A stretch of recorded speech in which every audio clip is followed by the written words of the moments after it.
Freestyle Drive. Got a real special guest with me today. Finally made it happen. Got my sister Tiye Phoenix in the car with me today. What's going on, sis? Hey. Nice to finally link up. Nice to finally be here. Yes. We're in New Jersey right now. Mm-hmm. Are you from Jersey originally? I wasn't born in Jersey, but I've been in Jersey for so long. I was born in Bmore. Okay. Shout out to Bmore. Nice. Shout out to Bmore. Be more careful. All right. So you've been in Jersey for a while, you said? I've been in Jersey for a long time. Jersey and New York. How long were you in Baltimore before you moved to Jersey and New York? I was born and raised in Baltimore. Okay. I went to school in Baltimore. I graduated from the University of Maryland, College Park. Shout out to the Terps. All right. So I was a Marylander for a long time, and I've been in the tri-state of New York at least for more than a decade, maybe a decade and a half, a long time. So did you start as a musician while you were in Baltimore, or did that really start when you moved to the tri-state area, or when did you first really get into music? Well, I was a musician as a child. Like, I played an instrument as a child and, studied music in school, out of school, but not really formally. That wasn't my major in school, but I just studied music as a child and really, got into the whole pursuing music to do it in front of other people. Okay. I did that, that came a little later, I guess after I left home. So you were playing instruments in the beginning, you studied music, and when did you start getting into the whole... What, did you go by a different name before Tiye Phoenix? Has that always been your name? I've been Tiye Phoenix for as long as people were getting music from me. All right. I think I was like Princess Tiye for Princess Tiye. 5 minutes. Then I went to Tiye Phoenix. All right. When did you? Yeah. Not long enough for us to talk about it. People only know me Tiye Phoenix. I've never released music under any other name. Okay. Even if people don't know, sometimes I like to hear the names that people use in the past that they might find embarrassing today, or they wouldn't use it anymore. Exactly. Some of the old MC names be hilarious, because that's what's accepted at the time. Whereas now we might laugh at some of the the names back then. Absolutely. When did you start writing rhymes? Then do you remember your first rhyme that you wrote? I do. I believe it was in the 3rd grade. I believe I started writing. I remember a rhyme I wrote, and I remember it was at Halloween. And I remember reading it to my dad. Mm-hmm. And, he was like, oh, nice. It wasn't the best. But, 3rd grade, I remember just writing poetry for a long time. Always, being poetic and expressing myself poetically, since elementary school. Who were some of your earlier influences at that time? Did you have any specific artists that really influenced you to pursue music? Yeah, I was really much, I really listened to a lot of soul artists, because soul music helps you dig deep into your own feelings and your own truth. And as far as hip hop goes, later on, really being influenced by the Rock Hymns and the KRS-Ones and the Big Daddy Kane's, and definitely just I like that whole where the flow is so confident but the message is intense at the same time. Okay. And you just always dropping something when you're flowing, when you're rhyming. That's really the type of lyricism that impacted me the most. But I listen to everything. Okay. It's hard now when you think about one, 2 or 3 artists that you love more than others, because you just get influenced by so many. True. Yeah. So mumble rap is included in all music that you listen to, or no mumble rap involved? The funny thing about this whole mumble rap genre is that no one really, what I've observed is that no one acknowledges its existence as real. There's no one that stepped up and literally, to my knowledge, said, oh, what I do is called mumble rap. No one's owning it. Okay. So what I concluded, and even if they are, I don't know. I've heard some people say that some artists have been self-proclaimed mumble rappers, but nobody's really, really owning it, standing behind it and waving a flag for it. Yeah. So what I think is that it became a description of how the rhymes sound to other people. I don't think they were actually calling what they were doing like a mumbling. subgenre. It's like a subgenre of Yeah. hip hop. Yeah, it was Yeah. more like a diss.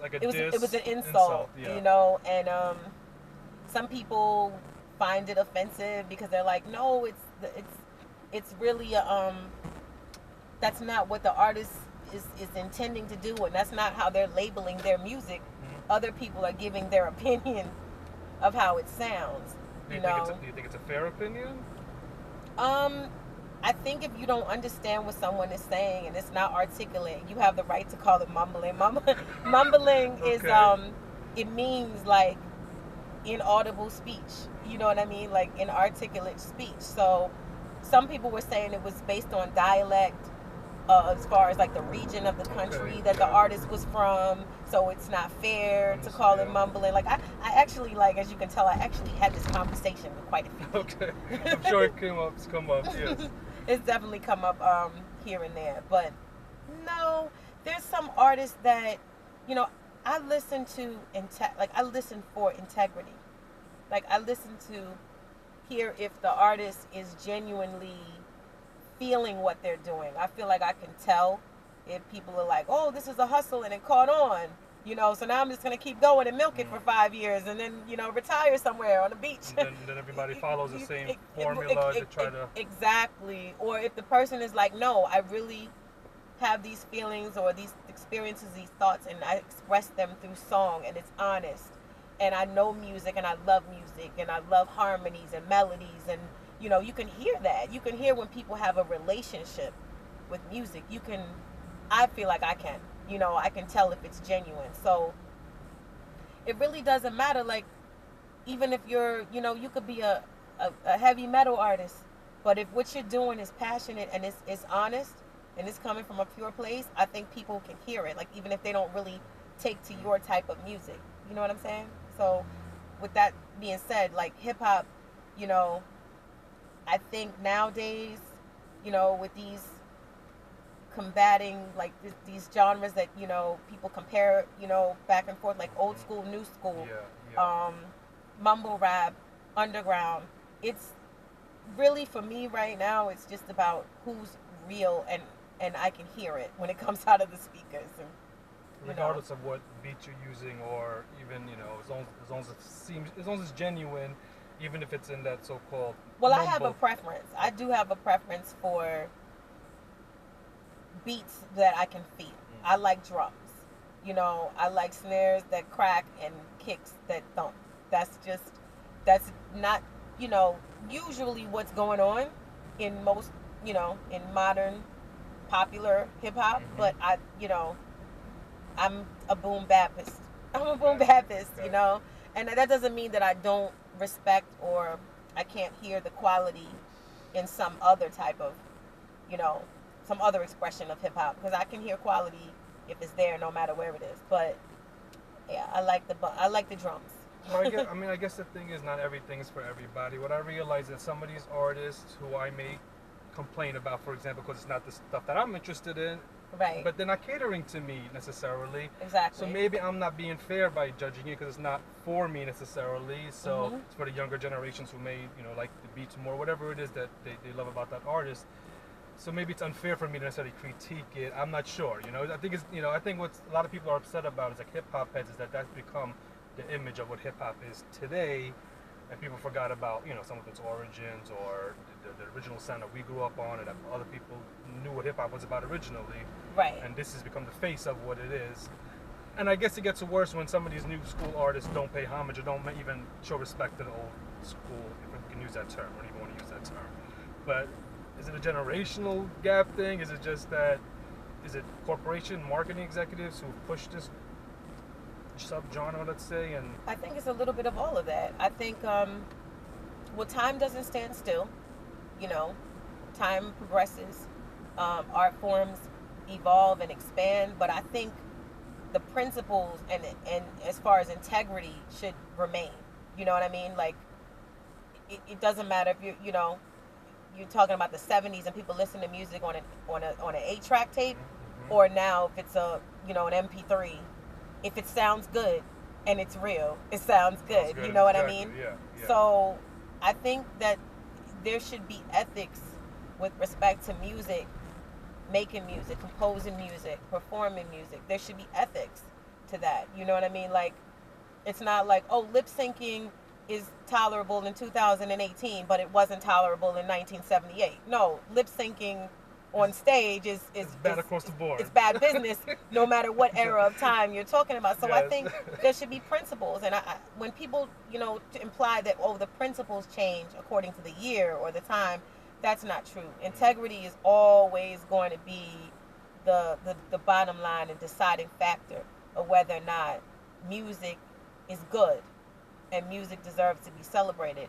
Now, as far as the industry's role in changing trends and deciding what the masses should listen to and what's popular and what deserves to be heard 10 times a day and what doesn't deserve to, to be heard, those things, those politics have been there, you know what I mean? But I will say this, I think this is a better time more than any, where the artist has a direct line to the consumer. You can release music when you feel like it and use whatever format you feel. And if you put yourself in that situation, if you sign a contract and they tell you have to release music when they say that's your business, yes. It's totally up to you. But with the World Wide Web, direct line to your audience, to your listeners, who you can establish a relationship with. You know what I'm saying? Like, I mean, yes. I mean, and it's definitely weakened the role of the record label. Like, is a record label as needed as it was, let's say, in the 80s and 90s? They seem to not be around as much as the way they were at one point. Where labels dominated and artists. The goal was to be signed to a label. Now it's like you have the direct to consumer line. But is it a good thing that these labels have been weakened somewhat to lose their power because they had a monopoly, kind of? Even though the radio still monopolized, even with the weakening of these labels, the radio still monopolized. It's still the 10 artists being played, all day long. Right. But I guess the good thing is there's a direct. Do you think that do you think that it's good that these labels have gotten their power lowered a little bit? Well, because of the web? I believe that times change, and in terms of art is something that is it's free in the universe. So when you commercialize it and turn it into a product, and one entity controls that product more than someone else, and they decide what percentage this person gets and what percentage that person gets. I mean, that's what's been going on for a long time. Like yesterday, the Music Modernization Act, they passed the bill, which, is the first step toward artists, producers, composers, musicians, engineers, all getting paid more. So that's like the first, that they just passed the bill yesterday. That's pretty interesting because it's the whole debate going on with the streaming. And so now it's about getting paid for however many times people stream your stuff, getting paid correctly. Getting paid more. More fair compensation. More fair compensation. So, I think I'm optimistic about that. That's a step in the right direction for artists. You never wanted to, you hear stories about jazz artists or legends who, made incredible music that people, sample to this day, but they died broke or whatever. And it's like, why? How can you create something so amazing and timeless and you don't have, you don't have the resources that reflect your genius? So I think it's good. I will say that, either the labels, they probably have to, play fair a little more now that times are changing, and, the internet has kind of leveled the playing field with respect to the artist versus the label. And any business relationship can be productive or destructive. It depends on whether or not both parties support and advocate for one another. Is it the artist versus the label versus the artist, or is it the artist working with the label and the label supporting the artist? It just depends on how the contract is written or how the relationship plays out. But I definitely think the web has in many respects removed the need for a middleman. So what you're saying basically is not every deal or every label has to necessarily be a bad business deal or transaction. It can be times where it works for both the artist and the label, and everybody's happy, everybody benefits, everybody gets a good cut, nobody owes nobody money, you know, and those incidences have happened. I guess we only hear the negative stories about labels. We don't really hear too many of those examples where everyone was happy because they were treated fairly and their art was respected, you know, and the contract was honorable and everyone was honorable in, you know, as far as the way they operated in business. You don't really hear it, but there are people in the world who have integrity. They exist, you know. And there's still signed to a big label and they have a mass audience or whatever. Let's go back to, you know, when did you know, let's go back to Tiye Phoenix, the artist. Okay. When did you know that you wanted to be an artist? Was there something specific that lit up and were like, I want to definitely do this, I want to pursue this, I want to be an artist? I honestly, I feel like as far as to do it professionally, like I've done so many things as well as being an artist. I feel like in terms of being an artist, like creating art, you can do that like for the rest of your life. In terms of following the guidelines that come with making it a professional endeavor, and you know, because I've had record deals, I've done that whole thing. So I would say, you know, maybe, you know, it was a good more than a decade ago that I was like, okay, I'll do this. You know, I pretty much I did, you know, the cookie cutter. This is what you do. You make a demo. Like you know, you get a demo deal. You submit the demo with the demo deal. You sign the record deal. Like I've done the whole textbook artist. You know, I'm going to be an artist professionally thing. You know what I mean? I've done it. So it's never been more important to me than quality music. You know what I mean? It's never been more important to me. Like, I think some people, the business is more important to them than a good song, or the business is more important to them than making sure they're consistent with the quality of their product. I've never been of the mindset that, oh well, I don't care, let me just, you know, get these people to write for me. Let me go get this producer because that producer made a hit for this person. I want a song that sounds just like this person because they're getting a lot of, you know, a lot of steam and a lot of attention. So I'm gonna make a song that sounds exactly like that. I've never been of that mindset ever. That's what I was gonna ask you. Have you always had that opinion, or is it because of the way the music industry has changed in the last, let's say, 5 to 10 years, where things are different? So where integrity and quality isn't the priority necessarily. It's about that hit, that viral, that, you know, dance, whatever it is, that something, whatever gimmick it is to sell records or get streams or whatever it is, or shows. So, but you're saying you've always had that opinion where quality is king. Yeah, I've never just felt the need to be a carbon copy of this person's platform because, you know, it works for them, you know, so let me see if it works for me. You know, or like you said, you're doing a song that's the popular dance of, you make a popular dance in the moment, and then you turn, oh, now I'm a gangster rapper, you know, because no, I've never flip-flopped back and forth between identities and, you know, personal platform. Just never really been pressed like that, you know, to say, okay, let me just, you know, go in the phone booth and come out. Now I'm this superhero. You know what I mean? Like changing your identity, changing your principles. You know, just because you're that thirsty.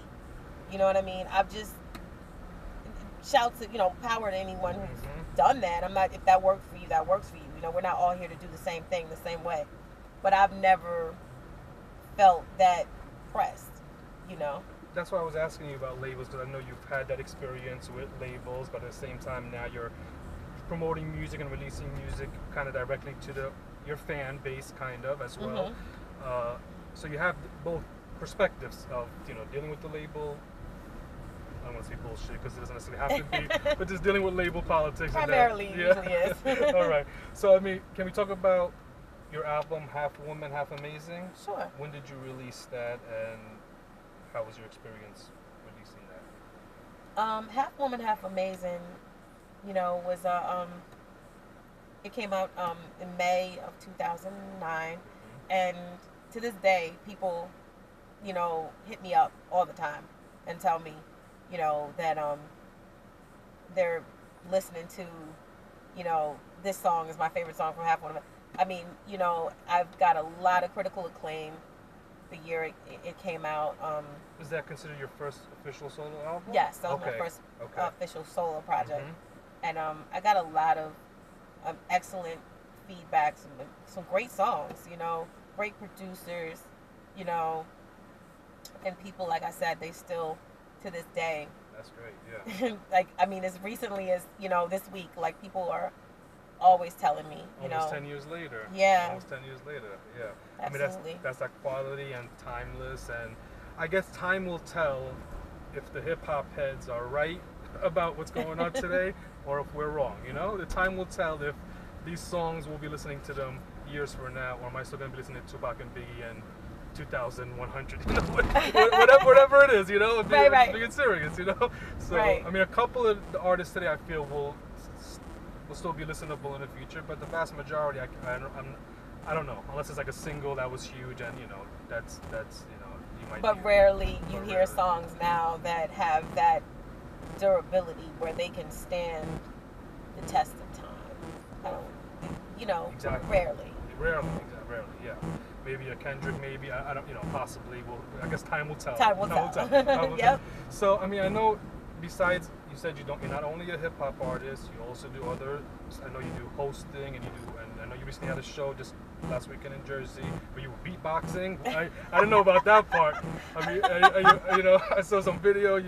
Was it Roxanne? Yeah. Who was the headline performer? Yeah. At the Newark Riverfront show. Yeah, I performed too, though. And you performed too. Yeah. I know. But I saw the beatboxing clip. I'm like, Tiye, you beatboxing too? What happened? They put you on the spot, or how did that? Okay. Well, yeah, it's kind of funny. You live YOLO. You live once. Right. Like, you know what I mean? Like, okay, what's the worst that can happen? Somebody can throw a tomato at you. Like, oh well. I didn't say I was an excellent beatboxer, okay? But it was fun. It was all in fun. And the thing is, I had a little section in my show. The young lady who I performed with, who has a beautiful voice. She's been performing for years. Her name is Nadine Michelle. So she performs with me, and so we did a little excerpt in our show where we said a tribute to Aretha Franklin. So she sang like 8 bars of Aretha Franklin's "Call Me," and I beatboxed. So, and it came off nice. I saw the footage, okay. So Roxanne Shante, before her set, she walks over to me and she was like, I have a part of my show where I bring people in, to incorporate them, to just, so we can all just connect, and she's like, well, you beatbox. That's all you do it in your set. Can you do it in my set? And who's going to say no to Roxanne Shante? Exactly, like, yeah. Who's going to be like, no, I don't beatbox? So I was like, I'm on it. Nice. Let's do it, and it's one of those memorable That's amazing. moments. Yeah, that's dope. That's super dope. Just when you watch that video later, on, like, yo, beatbox with Roxanne Shante, that shit is dope as hell. No, the funny thing is, I should actually put the clip up on my page. I didn't get around to it, but she her song "Get Retarded," like, she starts off with that, and I was supposed to beatbox, but I was so hyped and so just excited in the moment that I started rhyming "Get Retarded" with her, and she stopped. Like, wait a minute, hold on. We're not rhyming my song. You're gonna beatbox, and I'm going to rhyme my song, okay? And I'm like, I'm sorry, I just fanned out. Like, I literally, it was hilarious. Like, I literally was like, I apologize. Like, I just started rhyming with her, doing her song, like we were a group or something, But I was so moved because the moment was deep for me. Like, I loved her movie, you know what I mean, the Netflix movie. Yeah. I was so like my spirit was moved. Like I'm just, that's how I, like I'm real genuine like that. If I'm excited in a moment, I just go for it. Man, I saw some of the things she was saying. She was saying some amazing things to the crowd about, Oh yeah. hip hop culture and and just about don't let nobody tell you what to do basically and things like that. The way the industry is today and her experiences in the industry, and everybody should check out the movie. Also, Yep. I know you're doing your own internet show. Can we talk about? Oh yeah. You had a couple. I saw a couple of clips that you dropped, which I love the editing. I know you're editing now too. Do you like editing? Are you a fan of editing? I love editing. Okay. Can you talk about your show? Because it seems educational, but also hip hop and a bit of combination of seems like you're interviewing different people who have different things in the arts. It looks like, or not necessarily the arts, but from what I saw, can you talk a little bit about that show? Sure. The show is called The Abyss, and an abyss, as you know, is a deep, deep chasm where you go to the bottom, to the depths where nobody wants to go. So the concept of the show is that you're talking about things that people really don't like to talk about. Like they're really personal, really deep. And so, I can interview an artist or a writer, but you're not going to be on there talking about your music more than likely. You're going to, like, if you had a divorce, you're going to be talking about your divorce. Okay. You know what I mean? Or like I did an episode with the retired porn star Cinnamon Love, and we talked about sexuality, molestation, everything. So the concept of the show is the guest goes deep, and me being the host, I go deep. And the deeper they go, it encourages me to go deep into my own deep, dark, private, secretive issues, because we can't heal what we don't confront. Because I'm also like studying to be a counselor. That's a whole other thing. Okay. So it is therapeutic in a sense. It's therapy, and it's like, don't be afraid to go there, because you help me be brave to go there, and then we help each other, and so then it's a domino effect. It helps other people. Because that is true. People sometimes need someone else to go first. Exactly. To help them, reveal certain things or talk about, deep issues, for example. Sometimes you need someone else to, somebody else to bungee jump first. It's kind of like the whole concept of Me Too, where people say this happened to me, and somebody else says Me Too, and then somebody else says Me Too. Exactly. And so it's like, you realize you're not alone. It's not only you that who experienced, something horrible, let's say, and other people have been through it, and maybe together we can heal or. They survived it, so I can survive it. It's not so bad, That's the whole concept. Did you do that because you felt there was a need for that type of programming, for that type of discussion, or is it more personal, or why did you feel that, let me do this show, The Abyss, where we talk about these deep topics? It was an idea that I've had for like years, and I just felt like it definitely is necessary. People always are in need of growth and healing. Like, as long as you're living, if you're still living, it's because you still have personal work to do. Mm-hmm. So sometimes when you, like you said, hear somebody else that achieved a victory, they got over this, or they survived this, or whatever. Like, there's somebody right now who's afraid of being homeless, or there's somebody right now, their job told them you got 2 weeks or whatever, and they're afraid, but if you hear someone else's story who came through the same experience, or, they give you pointers and they give you insight that you didn't have, now you may feel more empowered to actually get through the experience and come out even better. So that's the whole part of, the title. Like, that's the whole meaning underneath the name The Abyss, is that you go deep, but when you get to the bottom of anything, there's nowhere to go but up. That's I like that. And it seems like we're bringing each other up. We went to the bottom, now we're going to bring each other up through dialogue or, encouragement. Absolutely.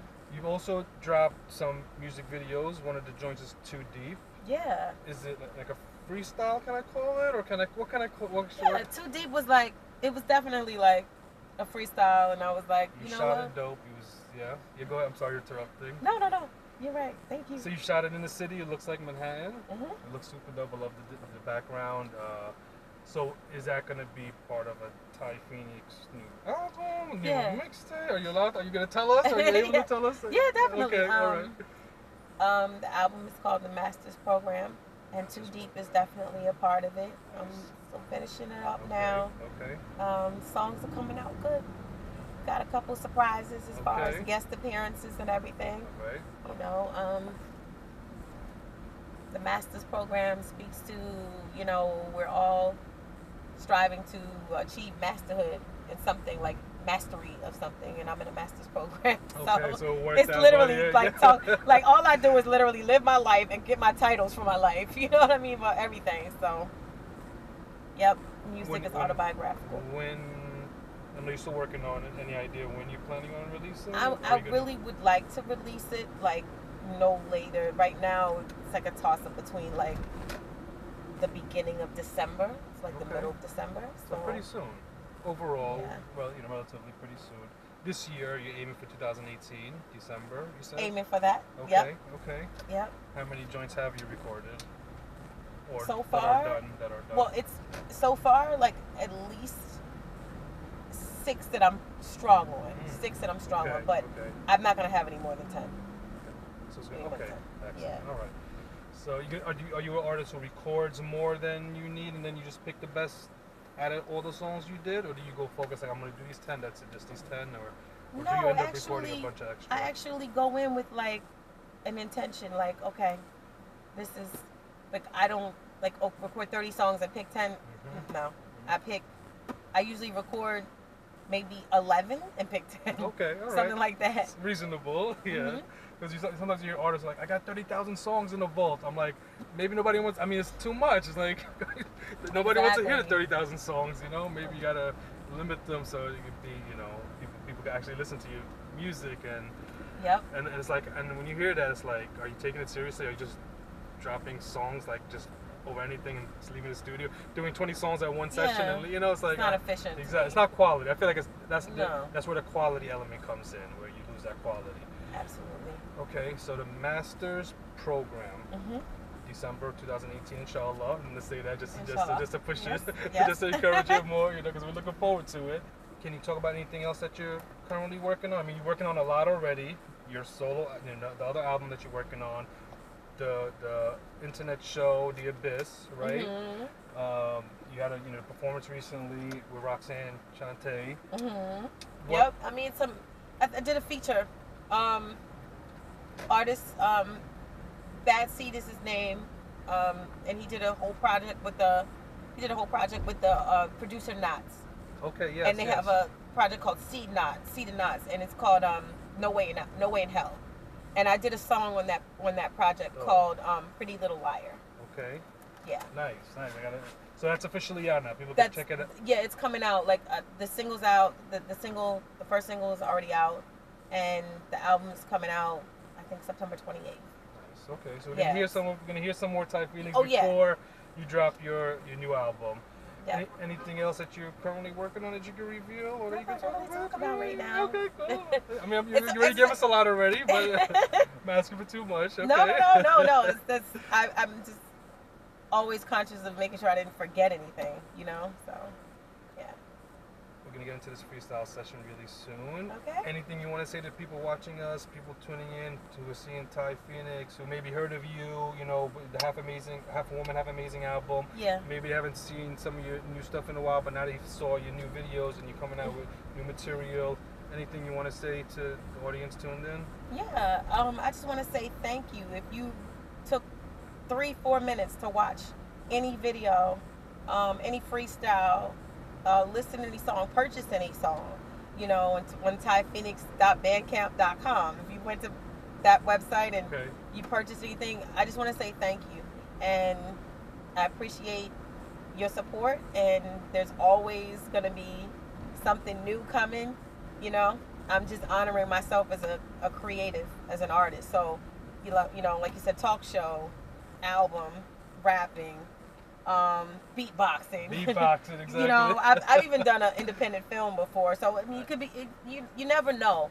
I'm just honoring whatever my spirit inspires me to do. So stay tuned, because You may get surprised. You never know. Thank you so much for supporting me, like I said. Instagram.com/Tiye Phoenix. I'm on Facebook, same, Tiye Phoenix. YouTube. Oh, it's a little bit of everything. It's like, there's a lot. There's astrology. There's a lot. I see you've been getting into astrology a lot. Well, too. I've been in it for a long time. Okay. A long time. It's. So you give private sessions in that? Is that how? I'm just like, how does? I give astrology readings. Definitely. Okay. Yep. So people can hit you up online if they want, or interested in that. Is Bandcamp the best place to check out your music right now? For now, yes. For now, okay. Yes, and I always, premiere or give, promote it through Instagram, Facebook, all the platforms. So I'll definitely provide updates there. Excellent. All right. Yeah. Seems like you're very excited about the new project. I mean, it looks like you're a creative person, just like to be creative, whether it's rap or not necessarily hip hop, and then just being creative in general. That looks like with 2018 Tiye Phoenix is all out. She ain't playing with nobody. She's dabbling in everything. Like you said, you might see you in something we don't even expect it. We might see you in something. I'm just following divine instructions, doing everything I came here to do. Beautiful. So happy to have you on the show. We're about to get into the freestyle session right now. All right. Okay. All right. Freestyle Drive. I'm Lebanese Ether. I got my special guest Tiye Phoenix with me. We're about to get into the freestyle session. Make sure you check us out on Freestyle Drive on Instagram. Check out Tiye Phoenix on IG. That's Tiye Phoenix, spelled the correct way. So you'll find it easily. All right. We're about to get into this right now. Let's go, Tiye. Okay. Riding through Brick City. Yeah. Tiye Phoenix. On Freestyle Drive. Okay. Yeah, some classic for you. Phoenix is getting the last laugh. This rap trash is over. Flowing tighter than them jeans you got from Fashion Nova. Folks is gas, you would think they holding cash like Oprah. You ain't wiser now just because your ass is older. Think you in my category, but it's no resemblance. The code is vengeance. Dead you and your co-defendants. Shatter egos like bones and leaving broken tendons. Spit longer sentences than judges giving coke offenders. I bring the depths of the sea. I'm as deep as dolphins. Thieves are often lurking, so proceed with caution. I play dudes like churchgoers who leave an offering. Studying the whole universe. Stephen Hawking. The living dead keep talking, but they sleep walking. As far as I'm concerned, they can all sleep in coffins. Fire with the brimstone. I unleash the arson. The lane of a mic beast, you should never cross in. Pivotal paragraphs, this is pain and pleasure. I'm brown like James any lane, my brain is clever. Reigning forever, I shut them up like Lockjaw. Been the one to watch for, and everybody top for. Not your typical, mind is like a sharp blade. Playing no games, opposite of an arcade. God made, you see my writing is like the prime of Tyson. Any rapper to say they like me should receive indictments. Yeah, yes, Tiye Phoenix on Freestyle Drive. Bars. Woo. Bars for days. We in Jersey right now. Had a great time, sis. Looking forward to the new project, the Masters program, December 2018, hopefully. That was dope. Yo, bars for days. Sometimes when I'm driving, I can't hear everything because I'm focusing on driving. So I love listening to it back again because I miss certain things, Like she said what?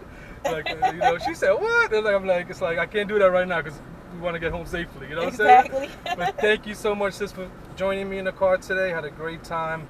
Had a great discussion with you talking about label politics and all that. Definitely. Looking forward to all your new projects. People can check out your music mainly on Bandcamp is the best spot right now. Where should they check you out on IG? What's your handle? IG, Tiye Phoenix. That's TiyePhoenix. People always spell it wrong. Okay. Which part did you spell wrong though? The Tiye part and the Phoenix part. I'm like, oh my God, that's 6th grade geography. Like, yo, Phoenix is PHOE. So many, and there's actually people in the world that spell Phoenix PHEO. But that's not me.